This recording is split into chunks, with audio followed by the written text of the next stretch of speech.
Assalamualaikum warahmatullahi wabarakatuh.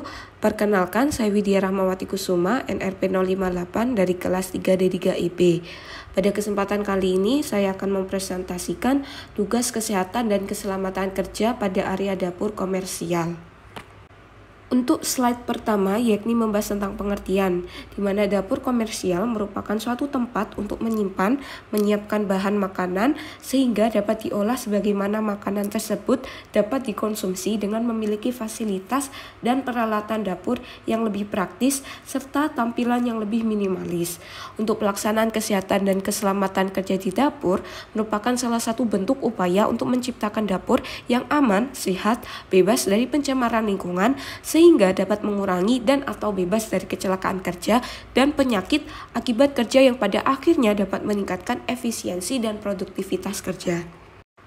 Untuk aspek K3 dapur komersial yang akan dibahas, yakni pertama, kesehatan lingkungan kerja, kedua, kesehatan personal karyawan kerja, ketiga, faktor penyebab terjadinya kecelakaan kerja di dapur, keempat, jenis-jenis kecelakaan kerja yang dapat terjadi di dapur dan pencegahannya, dan kelima, pencegahan kecelakaan kerja di dapur secara umum.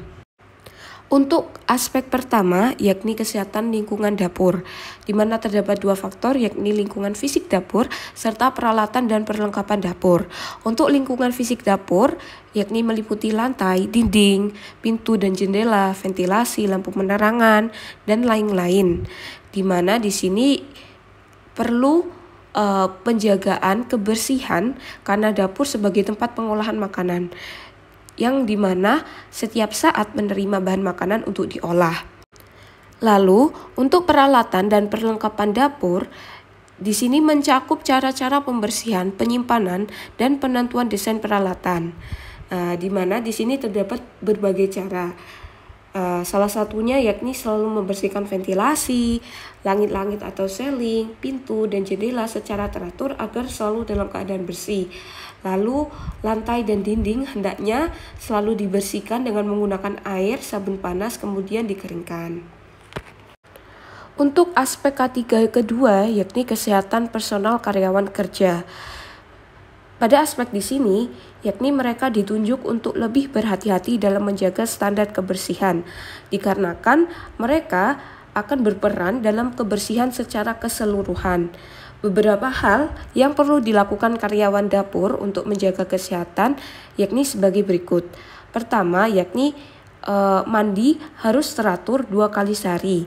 Kedua, pakaian yang digunakan harus bersih baik sehari-hari maupun pakaian kerja.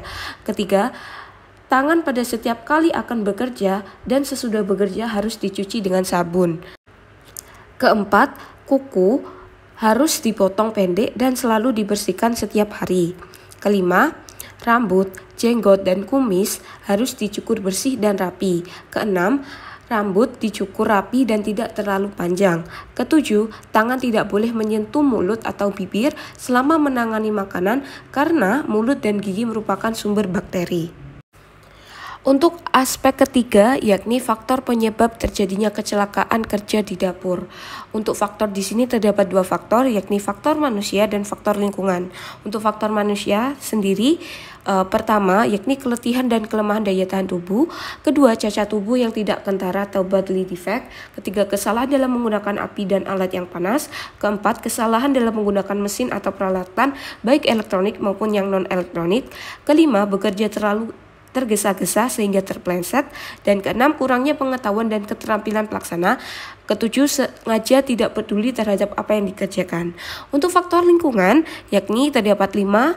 Yang pertama, kesalahan konstruksi, misalnya lantai yang tidak rata. Lalu kedua, tata letak yang kurang menguntungkan, di mana letak gedung, bahan makanan, dan dapur berjauhan akan merangsang timbulnya kecelakaan. Ketiga, penempatan peralatan yang kurang baik. 4, peralatan yang tidak memenuhi syarat dan tidak dapat berfungsi dengan baik. Dan kelima, penerangan yang kurang baik. Aspek K3 selanjutnya yakni jenis-jenis kecelakaan kerja yang dapat terjadi di dapur dan pencegahannya. Untuk yang pertama, yakni tergoresnya tangan saat membersihkan pisau. Hal ini dapat dicegah dengan membersihkan pisau dengan benar dan tidak menggunakan tangan secara langsung dan dapat menggunakan dengan kain. Lalu kedua yakni saat akan mengangkat masakan dari kompor, sebaiknya para pekerja menggulung lengan tangan bajunya agar baju tidak mengenai api kompor yang nantinya menyebabkan lengan baju terbakar. Ketiga, yakni selalu menggunakan oven mittens untuk mengangkat masakan dari oven, dikarenakan agar tangan tidak bersentuhan langsung dengan panci yang sebelumnya digunakan untuk memasak, yang nantinya dapat melukai tangan para pekerja. Keempat, untuk menghindari jatuhnya para pekerja atau terpelesetnya pekerja di dapur, yakni dapat dilakukan dengan selalu mengkondisikan lantai tidak licin, yakni dengan cara mengepelnya setiap saat. Lalu kelima, untuk menghindari konsleting listrik, saklar dan alat penyambung listrik di dapur dipastikan dalam keadaan kering. Dan yang terakhir yakni memastikan api kompor dalam keadaan mati sebelum meninggalkan area dapur agar menghindari dari kebakaran. Untuk APD, pencegahan kecelakaan kerja di dapur secara umum yang dapat dipakai oleh para pekerja yakni seperti topi yang berbentuk silinder lurus ke atas dan bagian atasnya tidak tertutup sehingga sirkulasi udara dapat terjadi dengan baik. Lalu terdapat kacu atau necktie, dan ketiga yaitu kemeja khusus untuk juru masak yang dimana bagian dada dibuat berlapis 2 serta memiliki double breasted. Lalu keempat yakni celemek dengan tujuan penggunaan apron untuk melindungi tubuh bagian bawah dari cairan seperti air, kaldu atau saus. Lalu terdapat masker atau penutup mulut yang digunakan agar mencegah terhirupnya bau yang menusuk hidung, bersin, serta penularan penyakit atau bakteri sehingga makanan yang diolah tetap higienis.